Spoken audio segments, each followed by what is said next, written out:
Story time about how I stole my best friend's boyfriend. Disclaimer, this is not my story time. My best friend and I had known each other for almost 7 years. We met in college and she was always dating around and had several boyfriends. I had no boyfriends because my parents were super strict even though I was in college. There was only one boy that I really liked, but like I said, my parents were super strict so I could never date anyone. What's worse is that I know this boy had a crush on me too. Fast forward 5 years later, my best friend and I are living together. She's on Tinder, Bumble, and all these other dating apps. She had been going on several dates because she really wanted to find a relationship. Well, one day she comes home and she says that she really liked this guy she went on a date with. They ended up dating a month before I even met him. One day she invites him over because she wanted me to meet him. He comes in and as soon as we lock eyes, I'm in shock. It's the boy that I had a crush on in college. Which, like I said, I knew he had a crush on me too. We hugged and chatted for the entire night. And I could tell my best friend really liked him. A few days later, he starts following me on Instagram and we start DMing. He tells me that he had a crush on me in college and I tell him that I did too. Part 2 is up.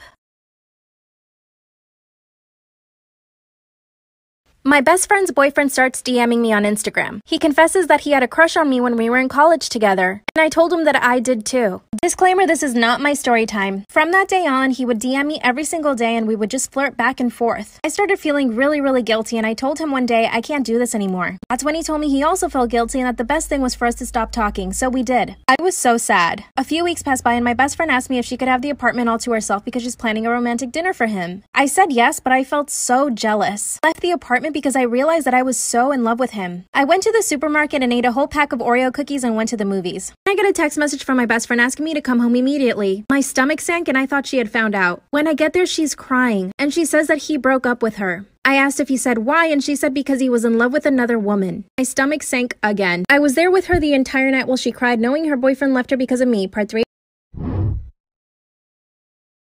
My best friend's boyfriend had broken up with her because of me. I didn't have the heart to tell her. Disclaimer, this is not my story time. A few days later, she started going out on Tinder dates again. I could see that she was feeling better, so I decided to confess to her everything. And she told me she could tell that he and I liked each other. Then she told me I should date him. Well, I didn't waste any time. I sent him a text message and asked him if he wanted to meet up for dinner. And when we did, he asked me to be his girlfriend. We dated for 6 months before he proposed. He even got my name tattooed on his neck. The only problem is that my mom thinks he might do the same thing to me. I don't even want to think about that because I truly believe that he loves me. But let's hope not. I've been planning the wedding and I asked my best friend to come. Of course she said yes. She's super happy for me. And she actually has a boyfriend now. Do you guys think my fiance will end up doing the same thing to me? My least favorite tattoo and my least favorite customer were rolled up into one neat little bundle. So one day, a man came in asking for a gift certificate. So we sold him one for $200 that he was going to give to his wife as a surprise. Well, we didn't hear anything back from them at all for 3 months. And then 3 months later, she walks in and she slams this gift certificate down on the counter and demands to be tattooed that day. And she is nasty. She is not a nice human being. She's really mean to me and everybody else in the shop, including the customers I was tattooing. So to appease her and to get her out of the shop, I told her I could tattoo her in about a week. I'd clear some space on my appointment book, and she was pissed. She wasn't having it. She wanted it that day or nothing. So I said, well, I can't tattoo you then. And so she starts freaking out and throwing a hissy fit, and finally I just decide, okay, I'll go ahead and tattoo you tomorrow morning if you'll come in before the shop opens. And she says, fine. And so she tells me what tattoo she wants, and it's a little daisy. And so I go home that night, and I draw up a daisy with some cool background stuff going on behind it, and I bring it in, and I bring it in the next morning, and she doesn't show up until half an hour after she's supposed to be there. And so I show her the daisy, and she says she likes it, but she had changed her mind and she wanted to get a butterfly. So I go in the back, and I start drawing up her butterfly. And about 3/4 of the way through the butterfly, I show it to her, and she said she likes it, but she's changed her mind again, and she wants a rose. So at this point, I'm kind of like, I'm never going to satisfy this lady, but I don't have any choice. I'm just going to go ahead and draw the tattoo. So I design the rose, I bring it out, and she likes it. And so I sit her down, I do the stencil on her, and I start tattooing her, and she starts talking. She's getting madder and madder, and she says, stop, you're doing it wrong. And I'm like, what do you mean I'm doing it wrong? And she says, you're doing it wrong, it hurts. The last one didn't hurt. And I'm like, what'd you get? And she said, I got a little heart behind my ear. So then she shows me, and it's this little teeny tiny heart behind her ear. So I'm like, that not a bad spot. So it probably wasn't going to hurt. She said, well, you're doing it wrong. You're trying to hurt me on purpose. And I'm like, I would never do that. And so I go back to tattooing her, and she's like, stop again. And at this point, I put my machines down, and I got up, and I went to the back, and I'm trying to breathe, and I'm trying to calm down. And one of the guys from the shop comes back in there and says, what's going on? So I tell him what's going on, and he goes out and tries to talk to her.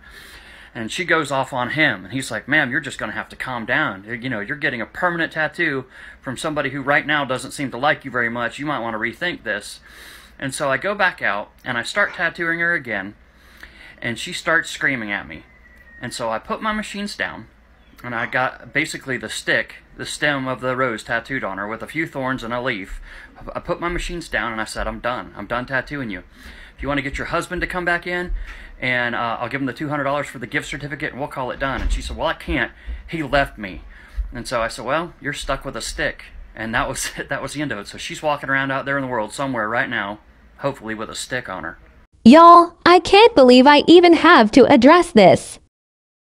Do not buy an NSFW letter from my shop if you are not 18 or older. I recently had a situation where a younger girl wanted to buy an NSFW letter from Remus Lupin. I asked her, of course, what age she was. She told me 13. Of course, I denied the order. She was not happy and said I was SL shaming her. A couple of days later, I got the same order, which I get all the time. So I asked the age. They told me they were 19. I made the order, sent it, and a week later get a message from someone's mother bashing me and threatening me.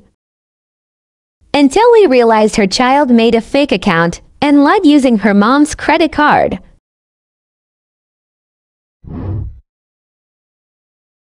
I'm about to go do something that many would consider insane. I'm about to go crash a wedding reception as Princess Leia. So I'm supposed to go in there and say that Darth Vader and the Stormtrooper are chasing me and ask the bride and groom for help and then lead trivia and a toast. And they don't know I'm coming. They don't know we're coming, I should say. I feel like there are only two ways this can go. It's either gonna be amazing or the worst thing ever, right? I just don't know. Also, I think I'm right by Steve Carell's house. Woo! May the Force be with me. Post-crashing a Star Wars wedding. Just kidding. Actually, to be honest, it went a lot better than I would have expected. So I run in, and I've got my blaster, and I'm like, Darth Vader and the Stormtrooper are after me, and I run right to the sweetheart table, and the bride and groom are there, and they're like, yes, we will save you. And then they pull out all of their lightsabers that they just have. What? Anyway, it was awesome. It's like the best party I've ever been to. Now, I have nowhere to go but down. Part 2. Just crashed a Star Wars wedding, part 2. Alright, highlight number 1, we were taking pictures and some of the girls were like, work, Leia. Ooh. Okay, highlight number 1, we were taking some pictures and some of the girls were like, work, Leia. And I was like, yes, this is BJE. And they were like, what is BJE? And so then I was like, it's Big Jedi Energy, of course. And then one of the ladies was also really into Darth Vader. And she was like, his breathing apparatus, which he has, sounds like he's having sex. And then, like, I'm pretty sure she wanted to take him home with her, and I was like, that's my dad!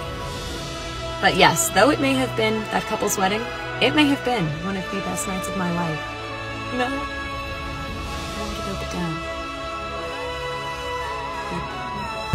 down.